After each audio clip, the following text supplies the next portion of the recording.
اعوذ باللہ السمیع العلیم من الشیطان الرجیم من ہمزہ ونفخہ ونفثہ. صفحہ نمبر 29. یہ نورانی قاعدہ کا سبق نمبر 12، تختے نمبر 12. مشق سکون، جس کا نام ہے سکون اور دوسرا نام ہے جزم.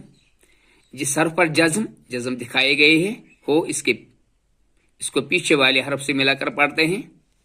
جزم والے حرف کو ساکن کہتے ہیں. حمزہ ساکنہ کے پڑھنے میں جھٹکا ہوتا ہے. Lesson 12. On whichever letter there is a jazm, it will be joined with the letter which is behind it and read jointly.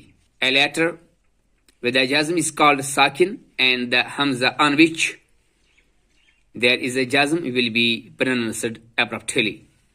تجري تقوى يغني نشرت رفعت ينقلب